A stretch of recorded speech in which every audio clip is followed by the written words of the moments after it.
За нэг видео ида. Одоогийн видео бол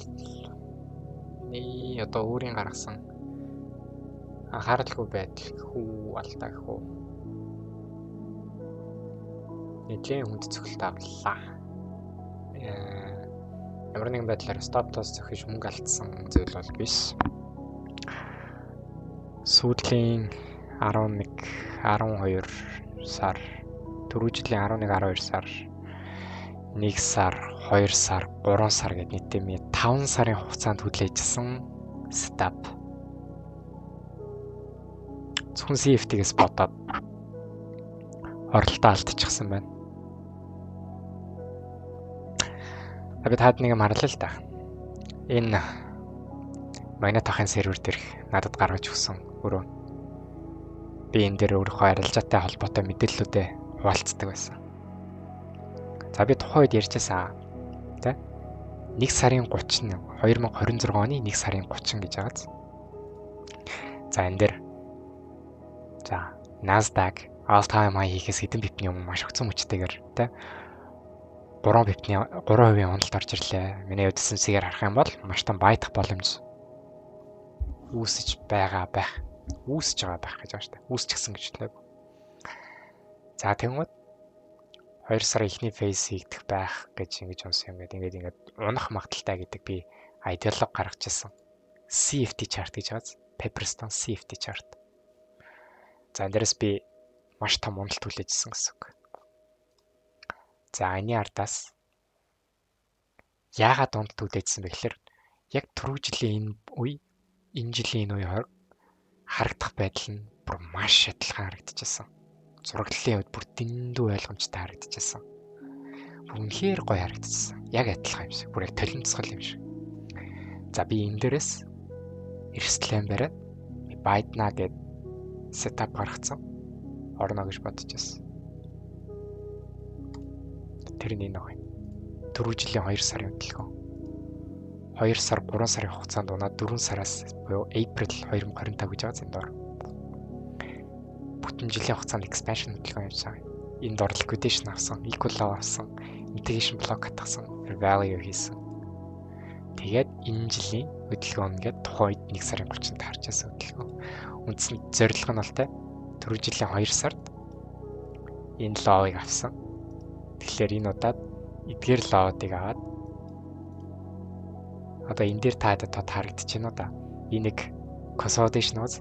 Энэ consolidation хайтад зэрэгцээд байж байгаа нэг weekly fair value gap байна уу? BC байгааз. Би энэ BC руу орж ирээд энэ BC-н дээрээс би buy мэдээлэл хүлээж байгаа. Тэр нь юу вэ гэхээр original consolidation, accumulation, swap reversal юу гэдэг market maker buy мэдээлэл. Тэ?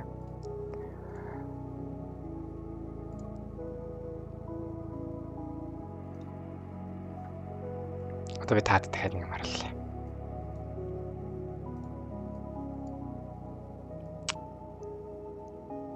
Nasdaq-ийн CFT chart, Pepperstone. Нөгөө нэг зургал.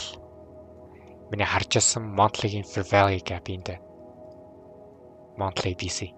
Нөгөө түрүү жилийн original consolidation энд. Энэ жилийн хөдөлгөөний энэ уналт байгаа шүү дээ. Энэ урт week. 3 сарын week. Ерөөсөө энэ fair value руу орж ирээгүй. Ерөөсөө энэ liquidation-уудыг аваагүй weekly chart руу нороод харсан ч болно. Ерөөсөө төлөвлөгөөний хөдөлгөөнийг мань хийгээгүй. Нөгөө weekly fair value энд. Түрүү жилийн accumulation high энд. Тэгээд иш орж ирээгүй өсөлт орж ирсэн. Энэ 7 хоног, түрүүчийн 7 хоног, тэрний өмнөх 7 хоног гэдэг нийтдээ 3-7 хоногийн хугацааны хөдөлгөөнд миний хүлээжсэн том уналтын унсаа. За тэнгууд түрүүчийн чат руу эргээд хэдүүлээ орё л доо. Түрүүчийн чатан дээр байгаа шүү дээ. Тэмдэглэсэн тэмдэглэгээ. Тэ 3000-аас 5000 битний уналт орж ирэх магадaltaй гэсэн. Энэ 1 сараас хойшоо доошоо 3470 пип унсан. Энд дээр би алдаагүй. Би нэг зөв харсан баз би зөв таамагласан. Өөрхийн нэг энийг анзаарсан байсан болоо та өөрсдөө багш нараас асууад үзээрэй. 1 сард энэ уналтыг төсөөсөн байсан болов би энэ чирээс нэг шалтгаан гарч ирэхийг л хүлээжсэн. Эргээ чат руу орё. Орж ирэх магадaltaй. Тэгэнгүүт энэ тайлбарыг хараа. 4 жилийн яг энэ үе өнөөдрийн байдлаар харагдах зураглууд толин тусгал мэд төвчээртэйгээр унах шалтгаан хайгаад Nasdaq-ийг харж сунаа. Бойлох солигдож байгаа болон шинэ Fed chairman юу ярих? Мөн стокуудын нэгдүгээр улирлын тайлангуудаас хамааран IDM зөв буруу гэдгийг шийдэгдэх байх. Яг ч дайм болно гэдгийг бол би ирээдүйг харж fucking мэдэхгүй штэ. Өнөөс. Бас тэл дайм болсон. Тэрнээс хөдөлთა уналтууд үүссэн. За одоо хамгийн best part нь юу гэж? Би яагаад тэгээд ингээд охин шиг зан гаргаад байна вэ гэхээр энэ миний бүтэн 5 сарын хөдөлмөр салхинд хийсэж байгаа. Одоо features-ийн chart руу. Features-ийн monthly-ийн chart энэ байна. Ялгаа харагдаж байна. Нөгөө monthly fair value чинь features-ийн chart. Түрүү жилийн accumulation. Weekly chart. Түрүү жилийн weekly fair value. Liquidation-ууд авсан. Нөгөө mitigation proportion block хатгасан.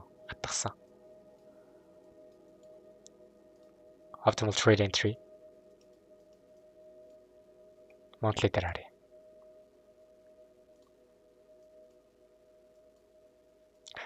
Monthly дээр optimal trade entry.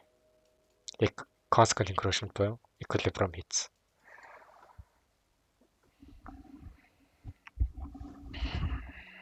Энэ бол миний баг.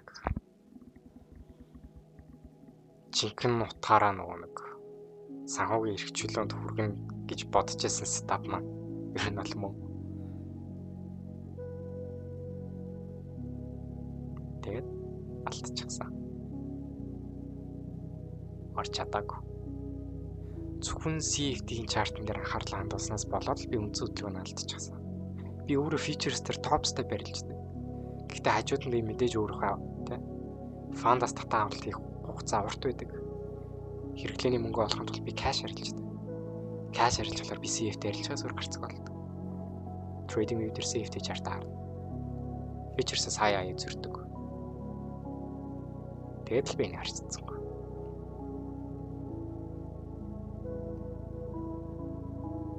Хамгийн гол нь би энэ 7 хоног түрүүчийн 7 хоног миний bias угаасаа яг доошоо bearish байгаадсан байхгүй.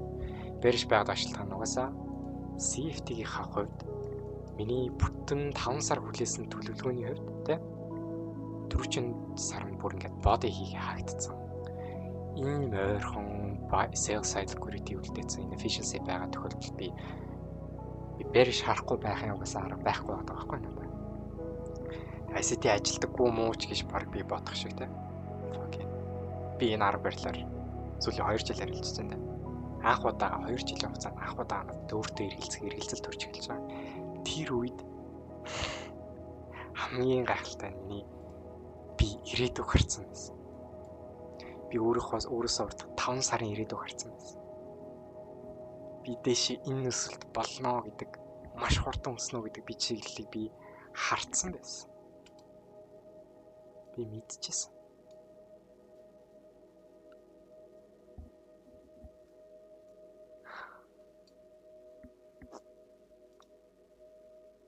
Тэгтээ орч чадсангүй.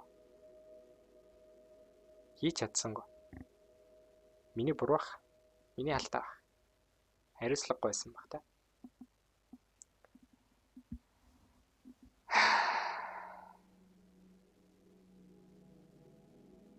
Тэгээд сэтгэлээр бол амар унж байна. Үнэхээр сэтгэлээр унж байна.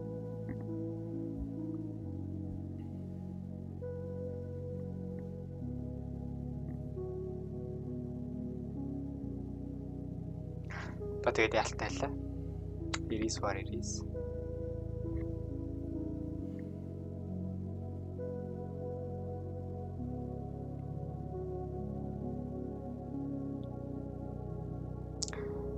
Энийг зөв уур үрээд идэх.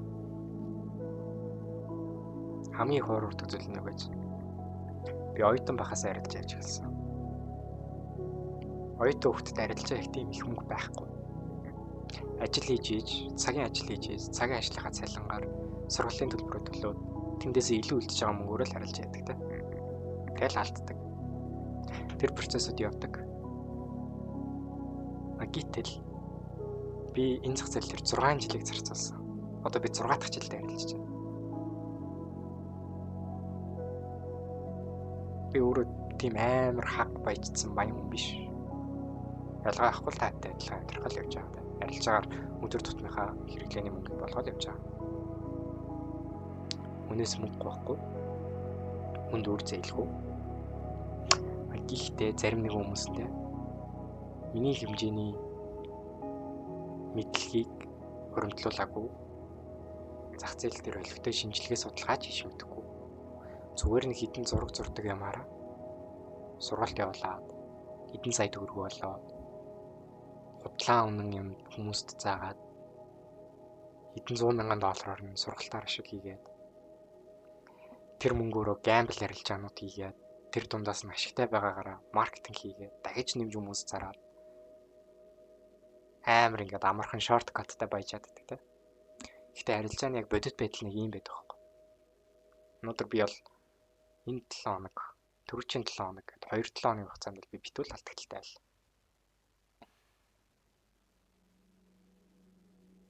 Хизээч хинч тэр интернет дээр байгаа тэр гоё юмнуудыг сурчлаад байгаа хүмүүс яг энэ бодит байдлыг хизээч та нарт харуулдаггүй байхгүй.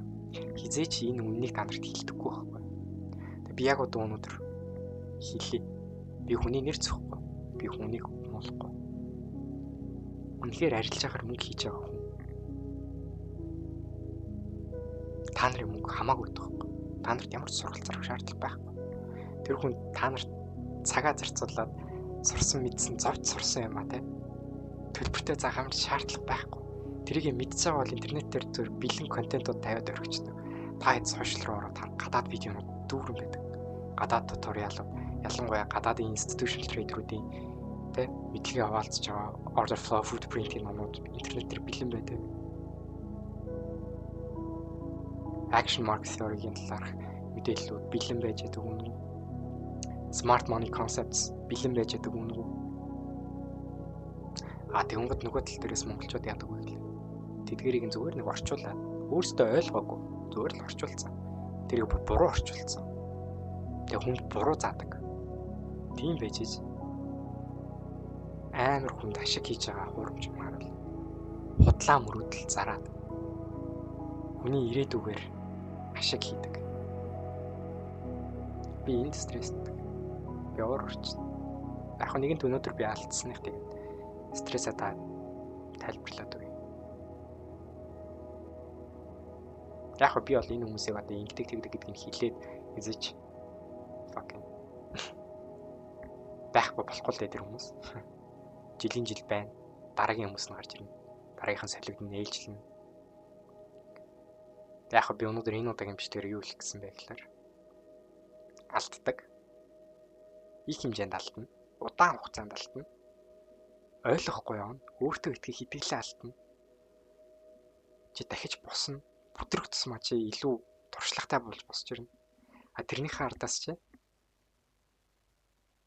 тодорхой хэмжээнд ашиг хийдэг бол. Дараа нь өмнө хожиж алдчихсан алдагдлуудаа баг багаар нь хөж эхэлнэ.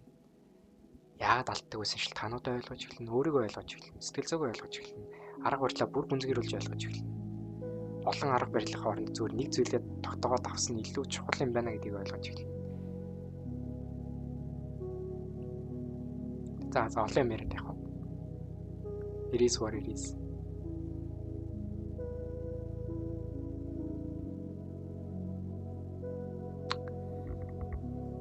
That's the angel guys.